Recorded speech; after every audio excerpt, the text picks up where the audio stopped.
Podcasting from somewhere in the San Francisco Bay Area, the birthplace of Bruce Lee, the iPhone, and the bendy straw. This is Ruel's Running Podcast, a podcast about running, health, family, play, and an NSNG lifestyle. And now, here's your host, Ruel. There was a dream a million miles away.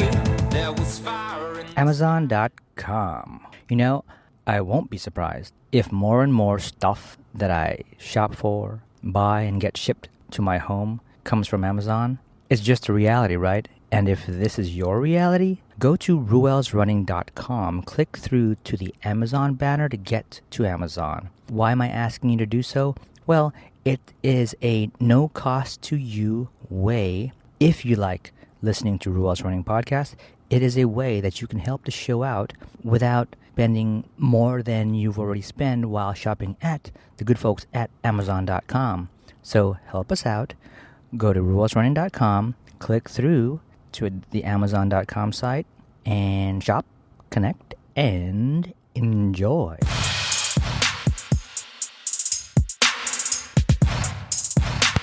Hey everybody, it's Ruel. How are you? This is the Summer of Re-Ups once again. This is a Re-Up episode, as you can tell from the episode title, who and what it's about, pretty much. It's I'm bringing back a old interview with a friend, Chris Rawlins, from a couple years ago, and it's just part two of a two-part series, I guess, two-part interview. Chris is an awesome guy. A few facts about Chris you'll learn along the way is that he's into martial arts, self-defense, ultra running, and more recently, and the other thing that we have in common other than running is jump rope. Chris has recently been on Vinny Tortorich's Fitness Confidential podcast, where he talked about his jump rope certification with Buddy Lee. And this was a really fun episode. I really love being able to get to talk to folks and new folks on the show when I had time to. Not so much these days, but I like to go back into the archives and bring this stuff up. So this is part one with Chris Rawlins. Enjoy the show.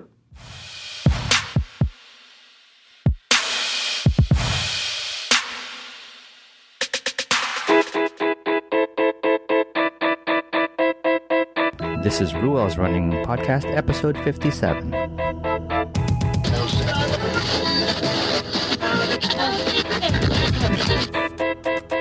If you think you're not a runner, think again. In here, everyone's a runner. You may not always be putting one foot in front of the other, but trust me, you are running something. I'm your host, Ruel.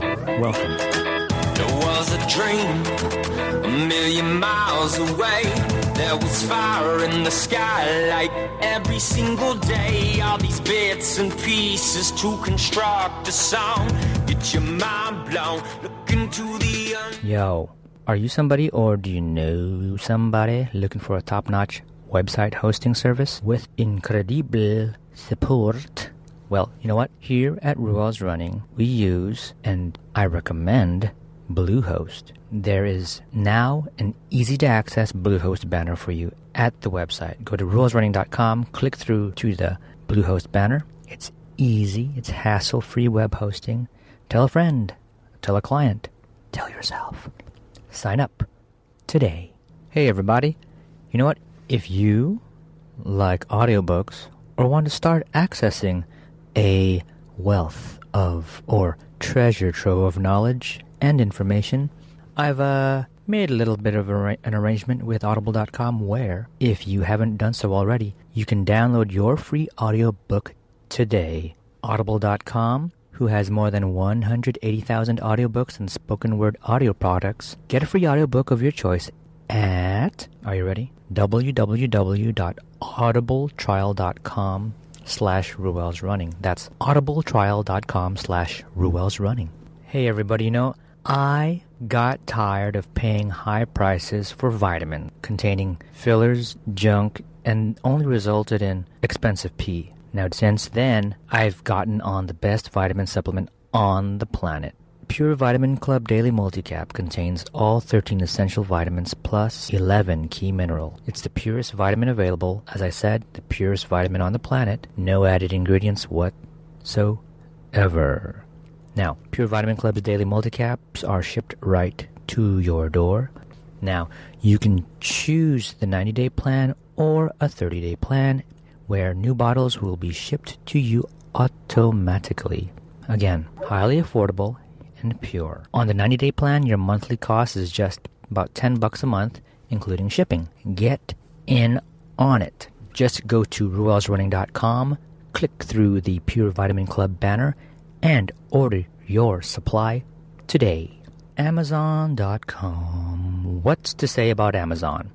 I won't be surprised if more and more of the stuff in my house is one way or another shopped for, bought, and delivered from Amazon. I mean, it's just a reality, right?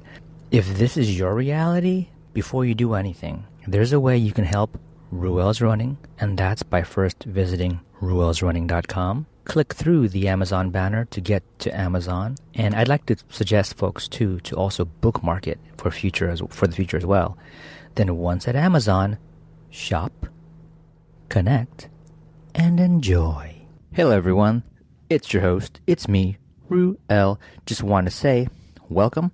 And I also wanted to say welcome to episode 57. This is the guest episode with special guest Chris Rawlins. You know, what I wanted to let you guys know is in the background, there was tons of audio problems with the connection via Skype. So, we did our best to sort of like struggle through it. And Chris was awesome going through it. He has a lot to say and some interesting stories, and I really had a good time chatting with him. But when you'll notice when we switched from Skype to a different connection, I used the cell phone because the audio changes significantly. But for the most part, I believe that you can hear the conversation just as well, which is basically just as crappy as I traditionally do it here in Ruel's Running Podcast. But so enjoy the show, and I'll leave it as that. Hi, folks. Today's special guest is a new friend. I met him through the Vinnie Tordrich No Sugars, No Grains Facebook group. We seem to have some things in common, but he's way, way cooler. I've referred to him as Raw Dog, and honestly, I'm not sure if he even cares for the moniker, but we'll find out. Friends. It makes me laugh, dude. Nobody's ever given me a nickname before, so I appreciate that. There you go. You heard a little. You heard him. Friends, I'm excited. I'm very excited to have Chris Rawlins on the podcast. Hey, Chris, welcome. Hey, Ruel. Nice to be here. How's your morning? And, I mentioned you're way cooler, but I also mentioned that we seem to have some things in common. And so we're not just connected in the NSNG group. Since then, we've been connected personally on Facebook. So, yeah, I get to see a bit more of your interaction on Facebook than folks do on the video group, other than the chatter in the group. So what I've noticed is... And there's a handful, I think there's maybe you and only maybe one or two other people that I'm personally friends with out of the group, that have sent me a friend request, since I've been involved in it. But, I dig the group. And we've, you're the only person that's ever, ever wanted to battle jump rope challenge with me, so I appreciate that. And you mentioned jump rope. So, what I see is that we have in common is running, martial arts, and the very fact that we are interacting in that group. There's something that has to do with NSNG or some sort of the lifestyle, and like as you mentioned, jump ropes and jump rope challenges. So I want to talk about those things if you're good to go with that. Yeah, I'm good to go with that. Yeah, what kind of martial arts do you do? I've done. Well, we'll get into that. Let me flow into a kind of this thing that I've outlined. Is that cool? Yeah, okay. Yeah, I'm good. Right on. Before we do anything else, first question is, what'd you have for breakfast so far? So I'm sorry, what you cut out a little bit. What was that? What did you have for breakfast? Oh, just some scrambled eggs, 2 apples, I was going to have an avocado, but I ate it last night. So just a big pile of scrambled eggs and 2 apples so far today. Dig it. I love eggs, man. Right on. Thank you. Now, you mentioned jump rope challenge. Yeah, I want to save that for later. Okay, let's do this. For the listeners whose ears are about to witness the awesomeness, which is Chris Rawlins, please let everybody know who you are, where you're from, and what you do. All right. Okay. So, my name's Chris Rawlins. I'm 43. Last time I counted, I live in Rankin, Georgia, which is a small community just north of Savannah. I am a single father of 3 wonderful teenage kids. I have 3 kids, Parker, Taylor, and Emma, boy, girl, boy, 14, 15, and 16. And let's see, I work in the logistics industry for my day job. Beyond that, I teach Taekwondo, survival self-defense training. I've been doing that for 33 years, and I run a lot. Awesome. Thank you. That's kind of it. I don't have time for much else. and then that's why I have you on the show, because all that stuff excites me. So you mentioned running a lot. It's fair to say you're an ultra runner, right? Yeah. I started. I am an ultra runner. I started running ultras. Actually, that was like the first thing I really did. And I actually got into running sort of late, compared to probably most people. But so I've done. That's actually sort of a funny story. I've done, Taekwondo my whole life, and I was a competitive fighter for years. Nothing like MMA level or professional, just, area tournaments and things like that. So cool. Last tournament in March of 2011.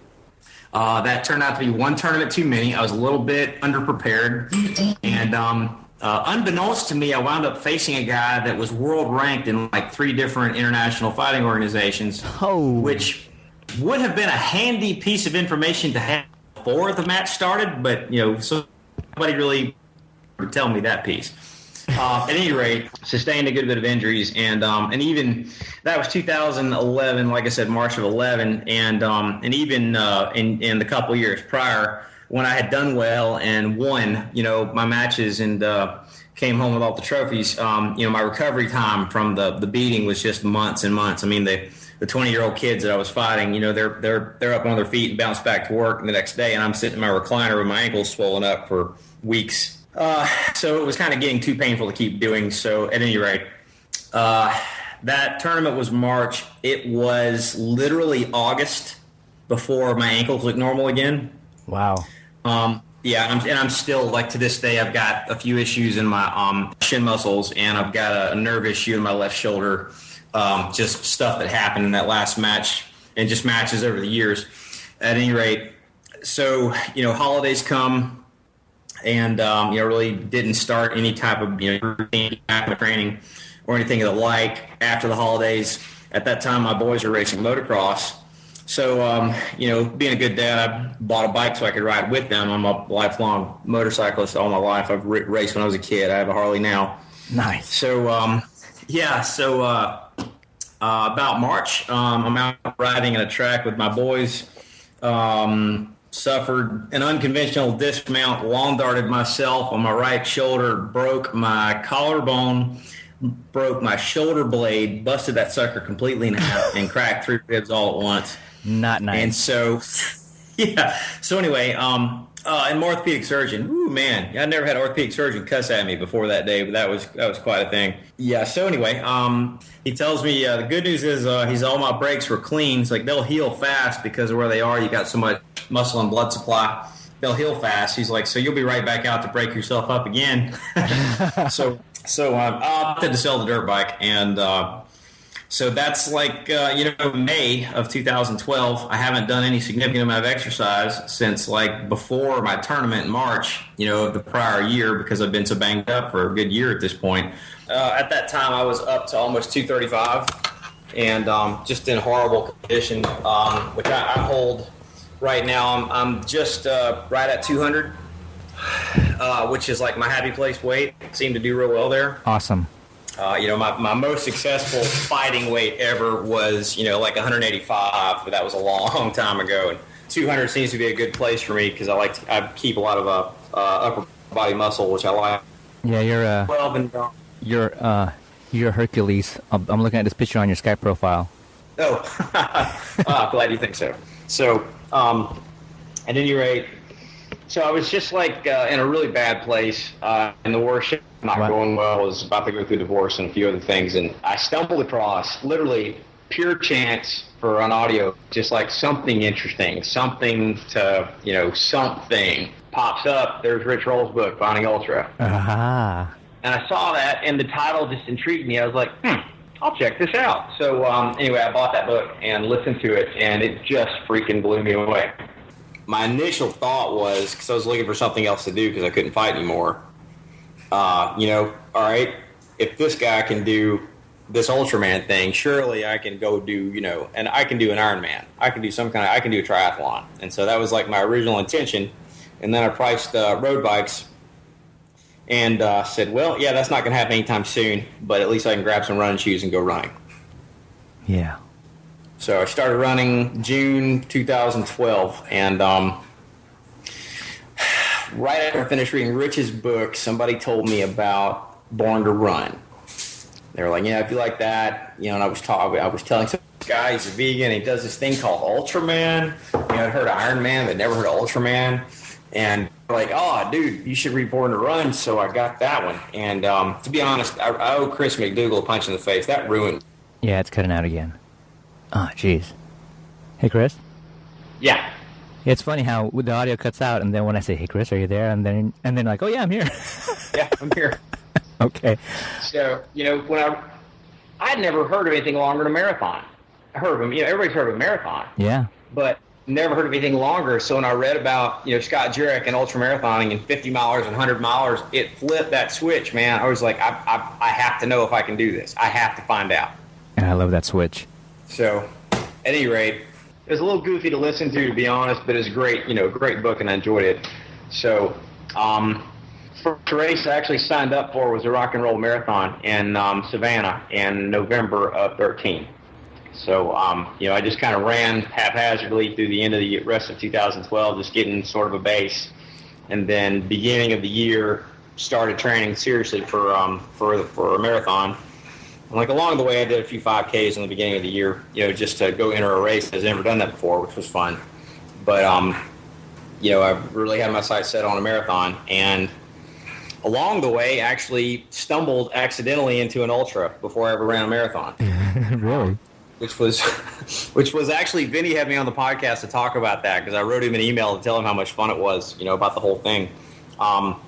Which I had been on Vinny's podcast once before, just talking about bad martial arts teaching on, and The Biggest Loser, and basically doing, just ranting. That was a whole nother story or conversation. But I think I remember that. Yeah. So he called me. He's like, when I sent him the email, he called me later that day. He's like, hey, we're going to call you. This is too funny. You're going to have to come on the show and talk about it. But so September of 2013 rolls around. There's an ultra here called Chase the Sun that's put on. It's a pretty good sized ultra community in Savannah. A couple different guys that are race directors that put on some great events. And this one was going on. So it was September 21st, I forget exactly the day. It's a Saturday, so it was a timed event, either 6 or 12 hour. And so when I found out about it, I was like, I saw there were relay teams you could do, and I have two other friends of mine, actually two of my black belts that take Taekwondo with me, were also training for the marathon. So I told them about it. I was like, hey guys, let's go do a 6-hour, 3-person relay, 2 hours each, perfect training run, and we'll check out this ultra scene. It'll be fun. And they were like, great, we're in. So about 3 or 4 days before the actual event, both of the guys had to bail. They couldn't, just for life reasons. Both of them had something come up, and it's just left to be just me. And I was like, well, you know what? By God, I'm going to do it. I'm just going to go down there for 6 hours and see how far I can go. Nice. So I wanted to see what the ultra scene looked like. Anyway, my only race experience prior to going to that ultra was like a few 5Ks. Nice. And, you go to a 5K, I mean, no disrespect to a 5K. I think it's great for anybody to do a 5K, but you go to an average 5K, I mean, the people on the starting line, save 1 or 2 of the cross-country kids, everybody looks like, you may as well be standing in line at Walmart. Yeah, they're all just happen to be wearing running clothes. That's, kind of the crowd at a 5K. an ultra's a little different. That was my only perspective, and I was dying to see what it was like to go an ultra. So the day of shows up in September, and I said, I'm going to go down there and try it out. So the event was from 7 a.m. to 7 p.m. I was running. Race director was allowed me to start in the middle of the day and run the 6-hour shift at the end. So 8 or 12 or 1, whatever that was. So I got down there, and it was on a 1.87-mile loop here on a place called in a preserve on Whitmarsh Island here in Savannah.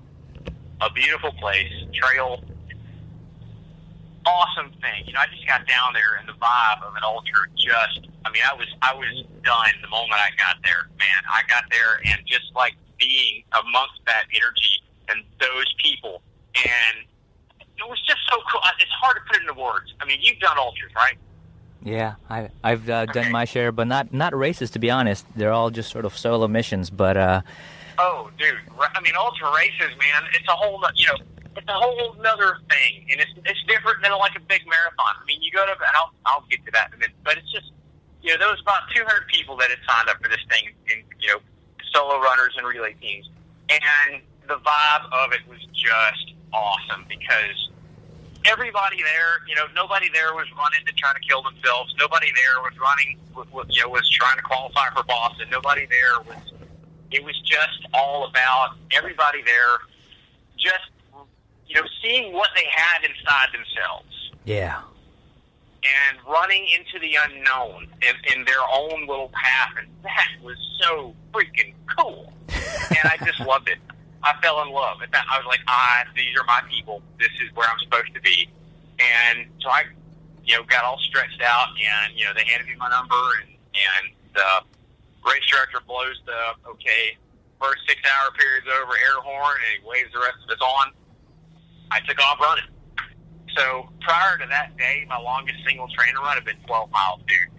I actually lost a month in the summer of running because I had an IT band issue. My left knee had to stop, let that heal up. And so 12 miles. And I'm like, I have no idea how far I'm going to go. I'm like, 6 hours. What am I going to do in 6 hours? And I just kept going. And, and I'm running. And everybody on the trail that passes you or that you pass, they got a big smile. And like, how you doing, man? And, you meet them, and everybody's telling you their stories and what they're there for.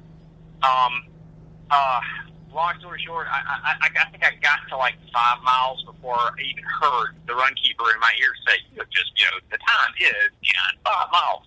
So next thing I know, I am passing like mile 13. And like at mile 13, I screamed at the top of my lungs, because when the run keeper told me I'd hit mile 13, I was like, woohoo, thank you, God. Nice. Hell out of a whole bunch of people around me.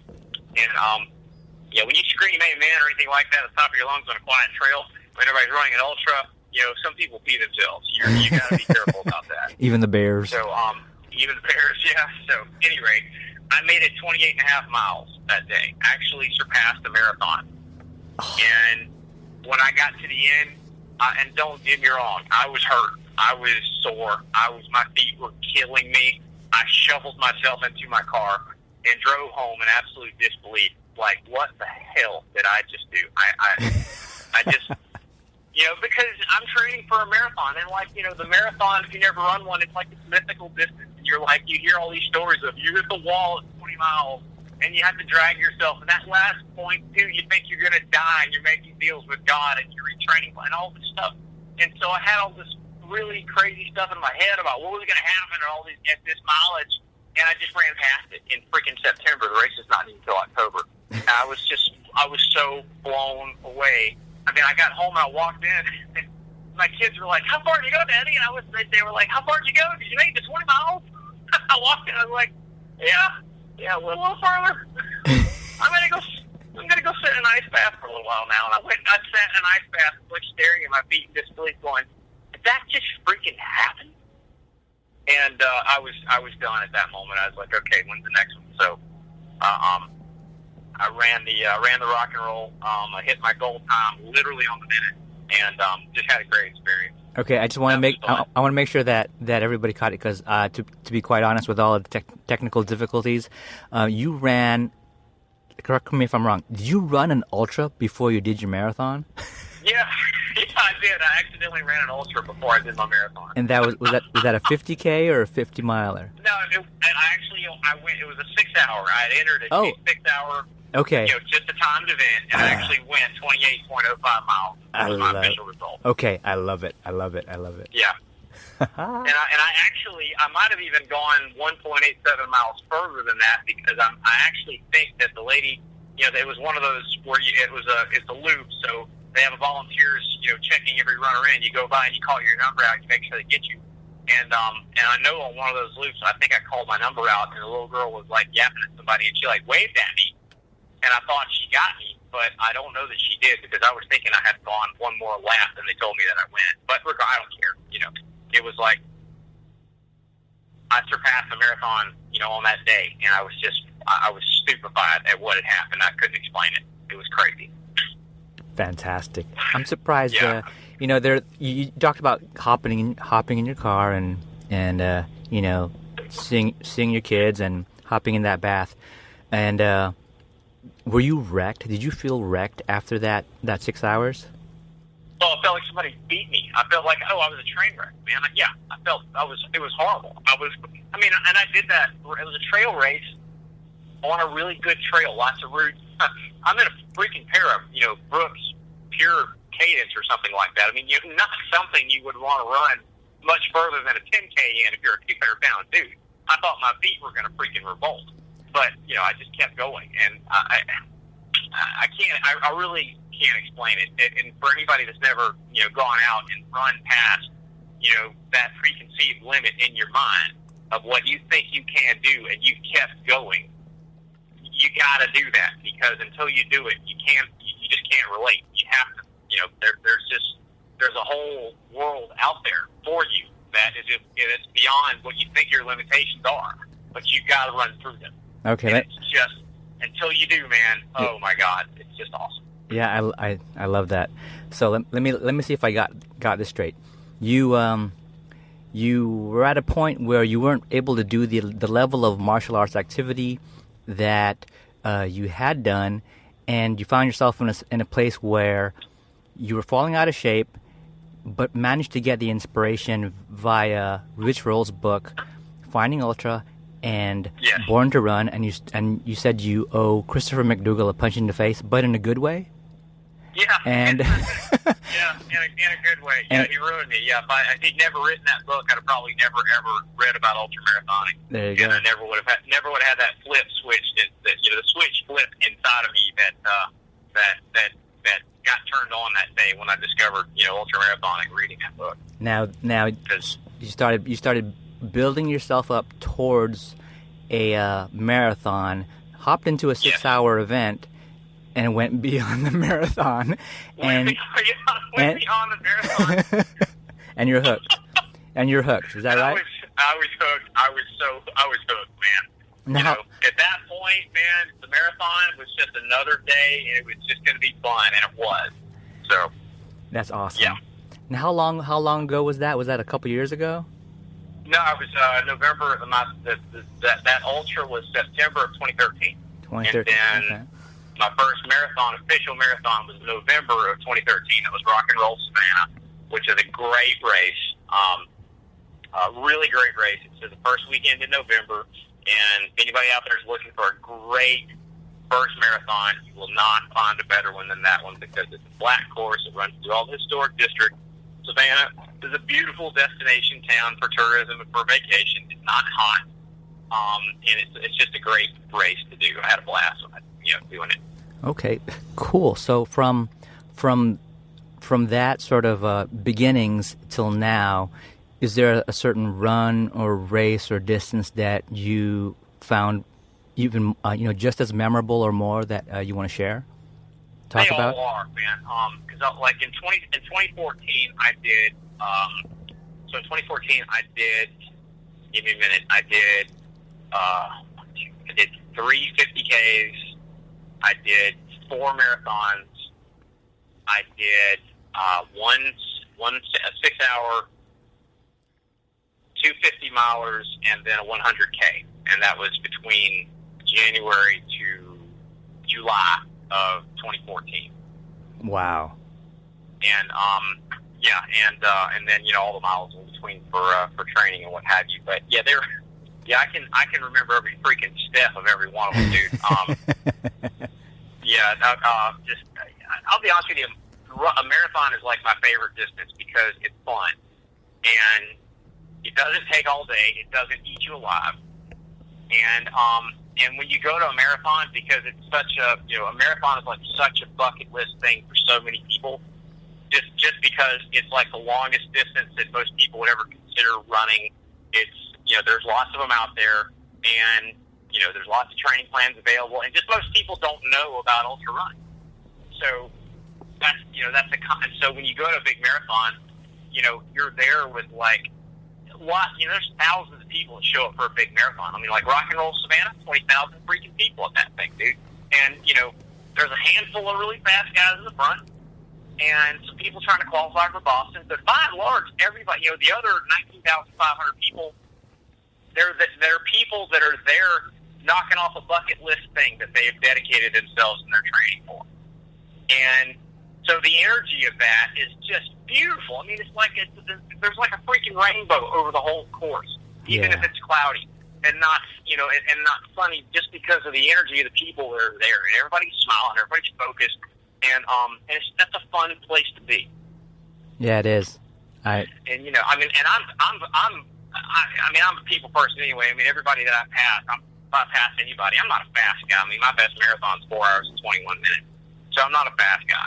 So, but everybody that I pass, dude, I mean, I slap them on the back. I high five them, I slap them on the back. I must have hugged 1,000 people on the course at Rock and Roll, or on almost any marathon I've done. Just, that's just me. That's how I do it, but I have fun with it, and I enjoy that. Yeah, you don't know it, but you married a few of them, and you have a few kids that you're not aware of as well. That's how the energy is. I get it. Yeah, exactly. Cool. Hey, that's fantastic. Thanks for sharing. Wow. What we have in common there, and I've talked about things that we have in common.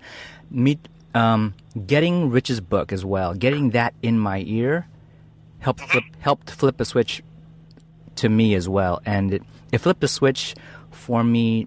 I guess nutritionally, it made me look at fueling and nutrition differently.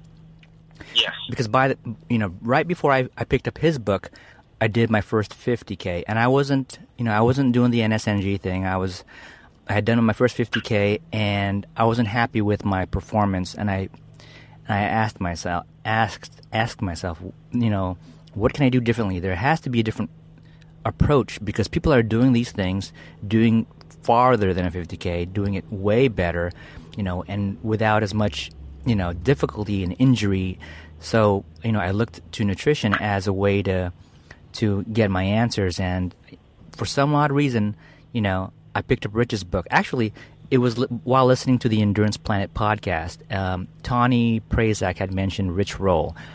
And I didn't know anything about Rich Roll. And so I'm like, what the heck? I'll pick up the audio book, listened to it, and like you described, there was a switch, and there was a lot of questions, and there was a lot of things to experiment on, and like you, then Born to Run came out, and then that went in my ear, right? Right. And crazy things happened. You put on Vibrams, and sometimes you run barefoot, and you're wondering whether or not you should buy a pair of Luna Huaraches. I'm sitting here with a pair of Luna sandals strapped to my feet right now. And there you go, man.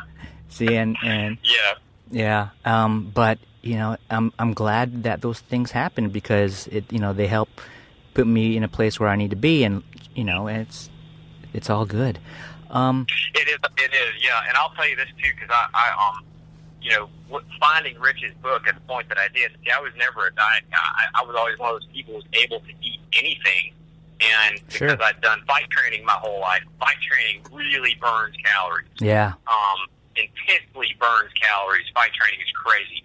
And when I quit doing that, that's when I ballooned up so much that my eating habits didn't change. And I had never educated myself on nutrition at all. And after getting Rich's book, I actually did. I went cold turkey vegan for about 7-8 months. Wow. And I liked it. I enjoyed it. I actually and then it worked for me to a point, and then, you can be vegan and you can eat like crap. I mean, you really can. But you have to, vegan's really not a good word. Even Rich will tell you that. It's more, you have to, a better description is plant-based whole food. So while I was eating vegan, I wasn't necessarily eating plant-based whole food. Sure. And, and actually how I discovered NSNG is I'm listening to Rich's podcast. And this is early in 2013, not long after he had started his podcast, and he has Vinny on. Yeah. And he's talking about, Vinny cracked me up. I was like, I'm gonna go check this Vinny guy out. So I found Vinny's podcast and started listening to it, and I was like, no sugar and no grains, everything else. That's doable. Just, seemed to make sense. That's way more doable. Yeah. Okay, I can do that. And so I went NSNG and had fantastic results. So you bought a steak. I did, yes. And at the point that I got to my ultra, the one we just talked about, I had already been at NSNG for several months. Okay. And I ran that 28.5 miles, 28.05 miles, whatever it was. I ran that whole thing on 4 bananas, 1 spoonful of almond butter, and water. Nice. Everybody around me sucking down goose. Oh yeah. Gummy bears and all that crap. Oh, I yeah. was just shaking my head like, man, that's crazy. I ran the rock and roll marathon. 4 hours, 30 minutes, 13 seconds was my official time. I had 1 banana at mile 20, and I had water, and that was it. I take that back. I have a handheld water bottle I run with. At one aid station, I filled it about halfway up with Gatorade because I was getting a cramp in my right leg. And so 1 shot of Gatorade seemed to knock it out. And that was it, water and a banana. And I killed that thing. And then my best marathon I did last year was the Publix Atlanta Marathon, which is a really hilly course. I PR'd that. It was 4 hours and 21 minutes. And I ran that one on, I had 2 bananas at mile 20 and some water. That was it. Nice. So let's see. You've touched on diet, and you've touched on, so what I'm picturing is you're exploring all of this new activity, the running and the ultra running and doing all these events. Sort of at the same time, you've managed to shift your diet because of your inspiration from Rich Roll and trying things out, sort of the vegan approach, and then flipping over to the NSNG approach. So your body composition has to have improved, has to have changed. What was that like? Dramatically, man, and that's what's crazy. When I went, I started really, and I don't ease into things. I'm an extremist. I'm a recovering addict. I'm an extremist. I have to freaking, it's all or nothing. So, which is why the first race I ever signed up for was a marathon. So when I went to NSNG, that was end of March, beginning of April. Sort of towards the end of April was when I had to, right at the beginning of May, I had to stop running because my IT band went crazy, my left knee. So I just took a month off, the whole month of May off, and didn't do anything but, jump rope, martial arts, all the other stuff I did that wasn't running. Basically went back to fight training because it didn't bother it, but no running. But I was doing very, very serious, strict NSNG, and the month that I wasn't running, I actually dropped to a weight size. I leaned out just big time, and everybody, all my friends were like, "Oh, well, you look good for all that running." I'm like, "No, dude, it's not running. Let me tell you about this diet." I actually had a really funny experience. There's a group here. There's a running group. Every city's got the running shoe store that sponsors the local running group. So in October, I went down to meet this running group and run with them for the first time. About 22 people in Savannah, and we're running along, and I'm introducing myself to everybody, and we come to it was a 20-mile route, just a 20-mile run that had been planned out. The running shoe store set up water stations along the route. It's very highly organized, a lot of fun. So we get to like the first like water station. I'm filling up my water bottle with like a bucket of gels or goos, and everybody's reaching in grabbing one. We're like 6 miles in it, and I was like, man, I'm first like kind of marveling that anybody needs a damn goo at 6 miles. Yeah. But then, and then like one of the ladies that was one of the group coaches, who had since actually gone NSNGs, and this was the beginning of that. She's like, Chris, you need some? You want me to take you some for later? I was like, no, I don't use any of that stuff. And like the whole group, like 22 people, like it was like one of those like moments. Everybody's head turns to me, and they all look at me funny. They're like, you don't use these? And I was like, no, dude, I don't use any of that. I've never had one of those in my life. I've never had. I don't even know what they taste like. I've never had a gel or a goo or anything. Because to be honest, I didn't know they existed. I just didn't, because I've never been a lifelong runner. So, anyway, and they're like, how do you fuel? I was like, y'all never heard of fat adaptation? No. What do you mean fat adaptation? I was like, well, I don't eat sugar or grains of any kind, so I stay fat adapted, and I don't have to eat any of that. I just don't need any. I just don't use any of that crap. And like, you'd have thought I'd have grown like a second head at that moment, and everybody, they all were just like, well, I don't know what to say to that. And like the coach, her name is Carol Ann, the lady, she was like, gosh, that's just contrary to everything I've ever read or known in my entire life. I was like, I can give you some stuff to read if you want.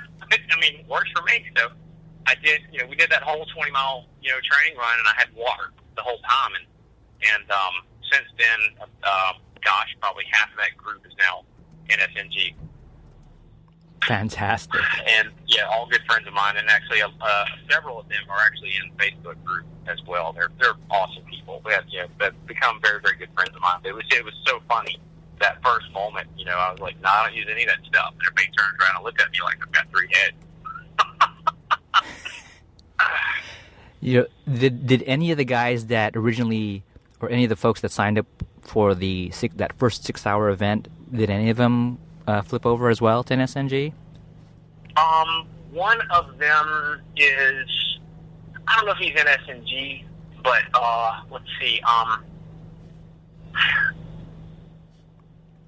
Yeah, there's a few. There are a few, and then and I have, and as I have become more and more involved with the ultra community here in Savannah,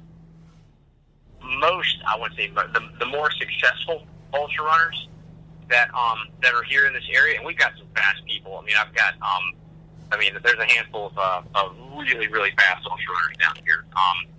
I'm talking sub 8-hour, 50-mile, kind of people, 18-hour, 100-mile, people. There's a lot. There's some strong ultra runners here in this area, and most of them, aren't necessarily quote unquote NSNG, but most of them are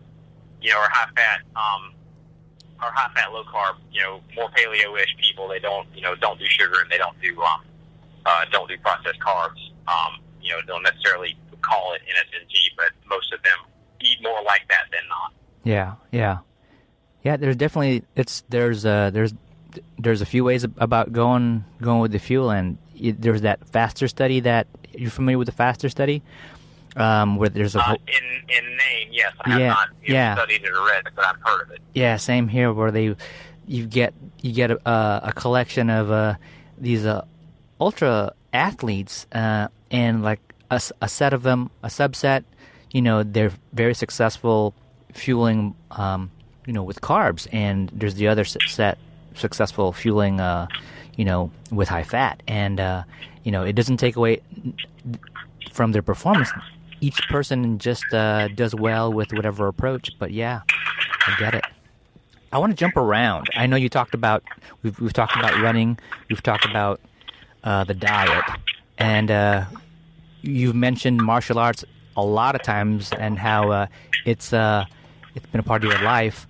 Let's go get into that a little bit more. Oh yeah, happy to. Well, like I said, I'm a Taekwondo instructor.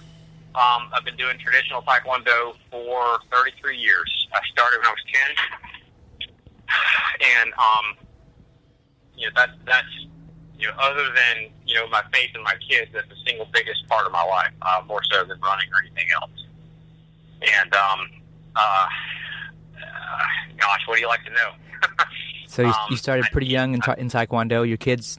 Yeah, I started pretty young in Taekwondo, and I was not a really good traditional athlete when I was a kid. Matter of fact, when I was a kid, I was and this is probably a whole other podcast, but I'll just briefly, I was a dorky kid that got bullied and picked on. I couldn't play baseball, basketball, or football.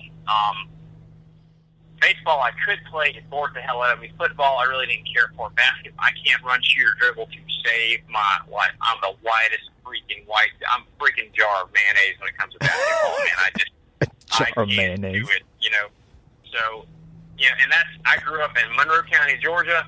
That's a rural community. That's all there was. Baseball, football, and basketball, and everything else was sissy sports. That's all that was available. So, anyway, so I'm a nerdy kid that doesn't. I never get picked for any of the other teams, and I'm not any good at anything else. And got bullied a lot when I was in as a younger kid at school. And by the grace of God, my mom. It's actually a funny story. Go on. So the movie. My mom takes me to see. They had a release of Bruce Lee's Enter the Dragon, his last big movie, in the theaters about that time. My mom takes me to see it, which is really funny looking back on it. That's a freaking rated R movie. I don't know what the hell my mom was thinking, taking me to see, Enter the Dragon at 9.5, 10 years old. But at any rate, and she takes me to see it, and I was like, oh man, that was awesome. She's like, would you like to, try karate or something like that? I was like, oh, I'd love, sure, love to. So she finds the only Taekwondo, the karate school in Macon, Georgia at the time, Grandmaster On's Taekwondo school, and takes me for lessons, me and my brother, signs me up just after my 10th birthday, and that changed my life because, it was a beautiful thing. My Grandmaster instructor was a Korean. He's the real, authentic, original deal. He is a Korean immigrant. Gosh, he's got to be pushing mid-70s now. I forget exactly how old he is, but, he's been, was actually, you can actually look him up. His name is E.C. on Age in, 9th grade Grandmaster. He's in Macon, Georgia. Was actually the reason he was sent to the United States was that he was handpicked by General Choi of South Korea to come over here and teach Taekwondo. So, by the grace of God, this guy, lands in Macon, Georgia, and winds up being my instructor. And he did the most beautiful thing anybody could have ever done for me. And I tell the story all the time.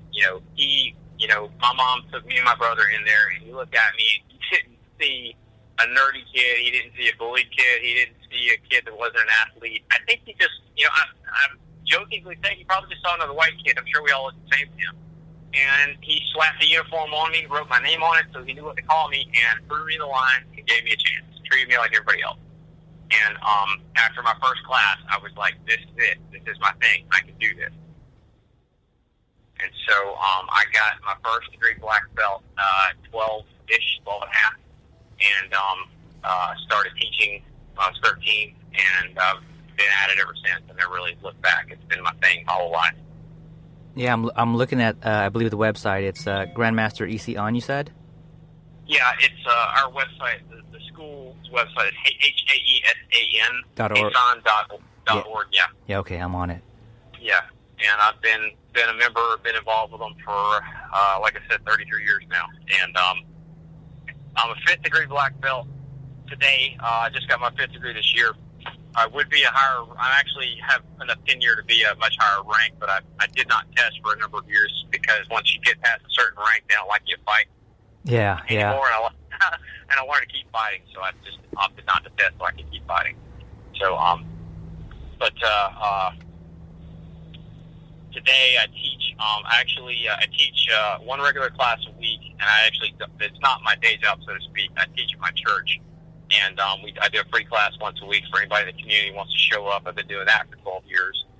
Where I live now, it's a program called Kicks for Christ Taekwondo, and we have a free class, and then at the end of the class, we do just a brief prayer and a devotional for anybody who wants to show up. Beautiful.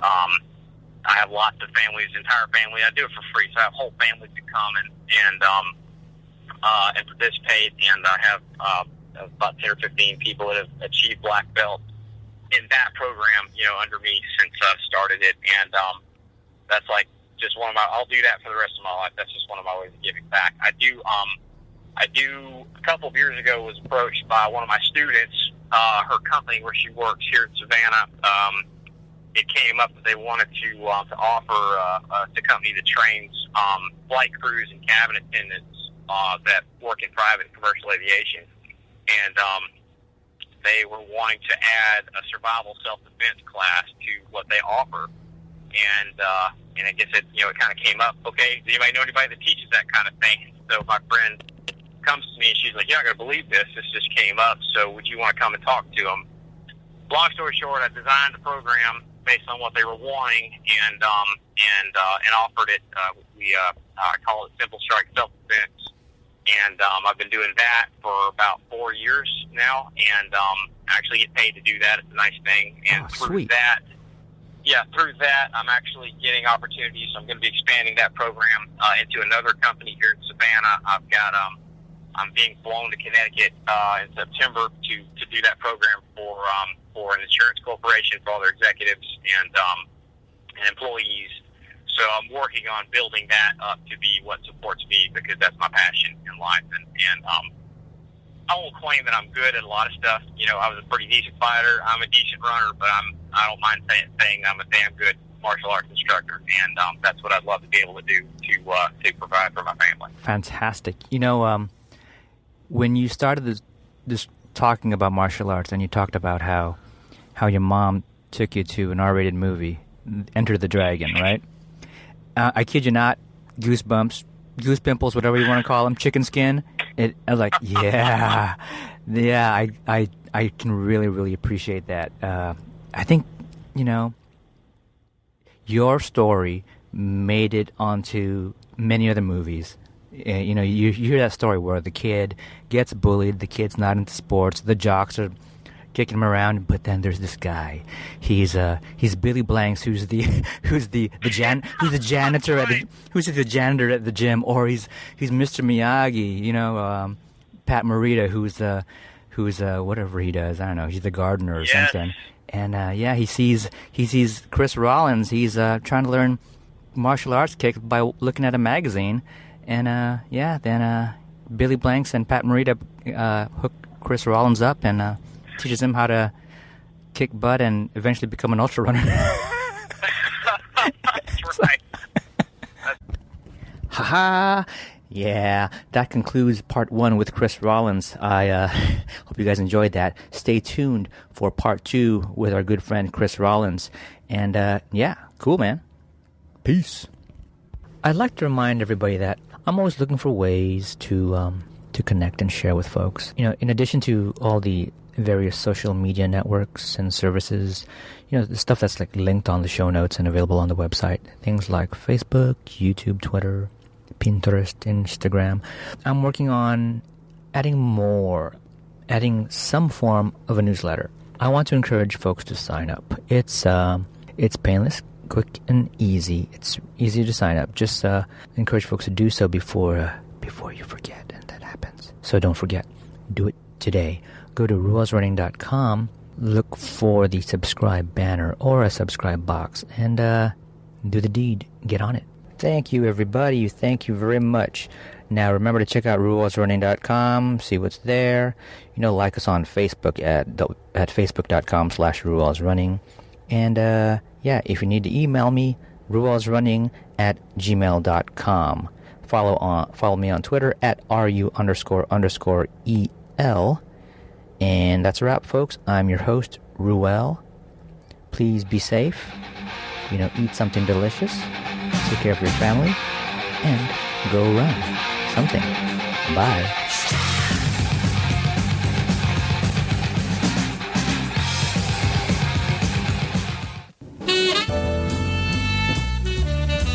Hey guys, thanks for listening.